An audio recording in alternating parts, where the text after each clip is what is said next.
السلام عليكم، ازيكم عاملين ايه؟ يا رب تكونوا بخير. النهارده طبعا يوم الخميس هبدأ معاكم كده روتين يوم الخميس. بحب دايما أبدأ بالصلاة على الرسول عليه أفضل الصلاة والسلام. طبعا معروف حديث يعني فيما معناه ان من مغرب يوم الخميس لمغرب يوم الجمعة بيكون في ساعة إجابة. فنغتنمها كده بالصلاة على الرسول.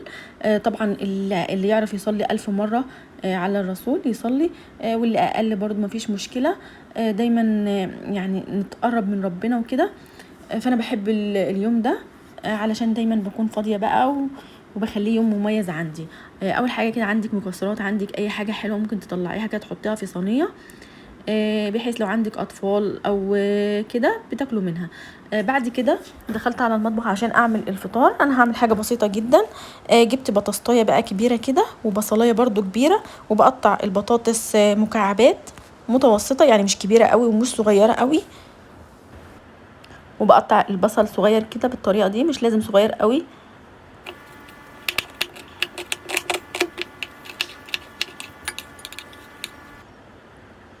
وبجيب عودين بقدونس كده، بغسلهم كويس وبقطعهم برضو وبحطهم كلهم في حله واحده، وبحطهم على البوتاجاز برفعهم على النار.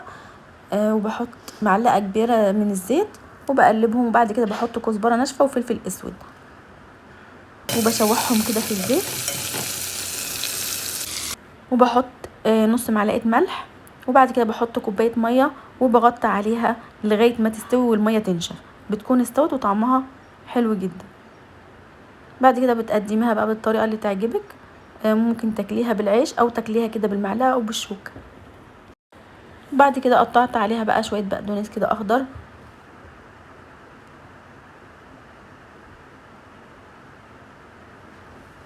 حلوه جدا. ممكن تعمليها برضو في العشاء، ممكن تعمليها في الفطار. هنا انا اكلتها بالعيش. وبعد كده بقى عملت شاي معاها.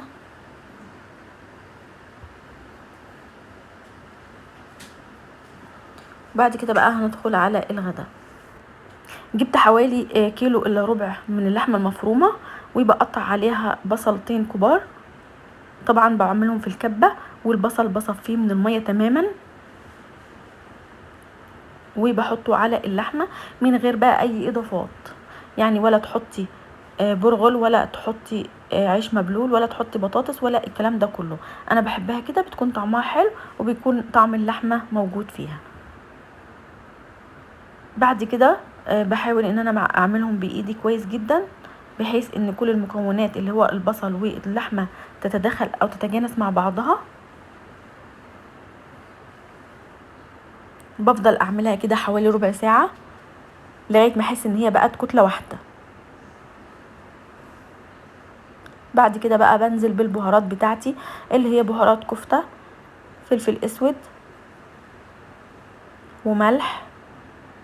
انا مش بزود كتير في البهارات برضو علشان ما تغيرش طعم اللحمه. وبديلها برضو عجنه كمان، بفضل اعجن فيها كده. يعني كل ما تعجني في الكفته تكون النتيجه تكون افضل. بعد كده بقى بجيب اللي هي الاسياخ الخشب دي، وبعمل عليها كده الكفته بالطريقه دي، بضغط عليها لغايه ما اخلص الكميه اللي عندي كلها.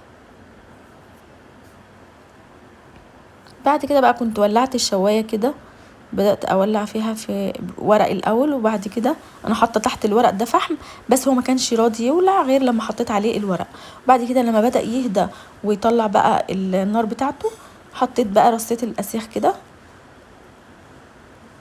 وبدات اهوي عليها علشان الفحم يفضل والع.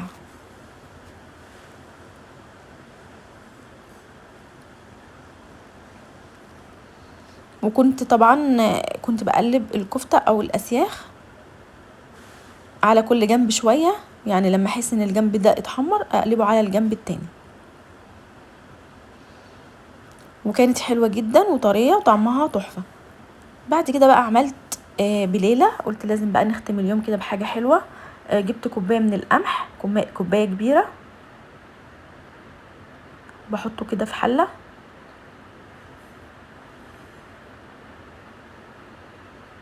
طبعا بغسلها كويس جدا.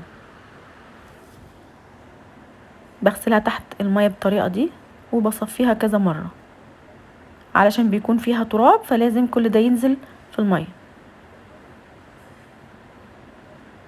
بعد كده بنقعها بقى في شوية مية كده حلوين وبسيبها شوية. انا كنت عاملاها حوالي العصر كده، فانا عملتها بالليل. بعد كده بغليها بقى، برفعها على النار لغاية لما احس ان هي فتحت كده من بعضها اهي بالطريقة دي، بتكون خلاص اتنفشت كده واتفتحت، وحتى اللي جواها طلع على طرف الحلة كده من فوق لو تلاحظوا. بعد كده بصفيها بقى في مصفى كده كويس.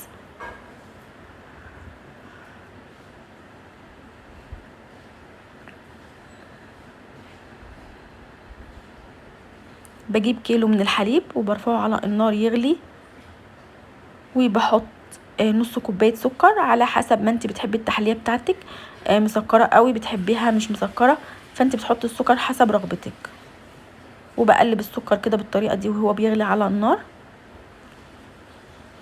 في ناس مش بتحب تحط لها نشا وبتحبها تكون زي المية كده، وفي ناس بتحبها زي الرز بلبن او العاشورة. فانا بجيب شوية مية كده، حوالي معلقتين مية، وبجيب معلقتين بس من النشا وبدوبهم في المية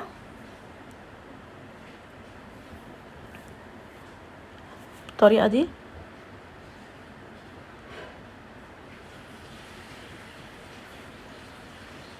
وبعد كده بنزل بالمعلقتين النشا دول في الحلة اللي فيها اللبن لما يغلي. بس قبل كده بحط الغلة الاول او القمح، بنزل كده بالمعلقتين اللي هما المية بالنشا، وبفضل اقلب فيها كويس. هي مش هتربط زي المهلبية، وفي نفس الوقت مش هتبقى زي المية، يعني هتبقى كده ايه، ربطة حاجة بسيطة جدا.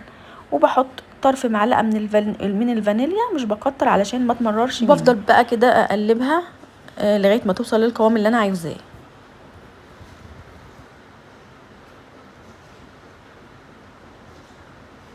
كده البليلة بقت جاهزة عندي.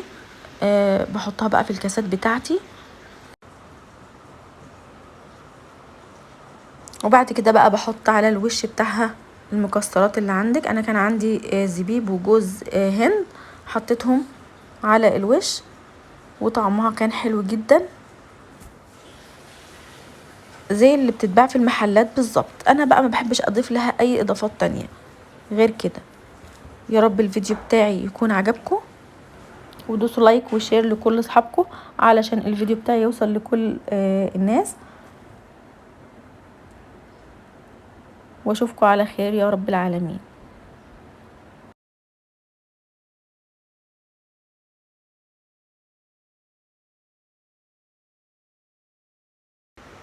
والسلام عليكم ورحمة الله وبركاته.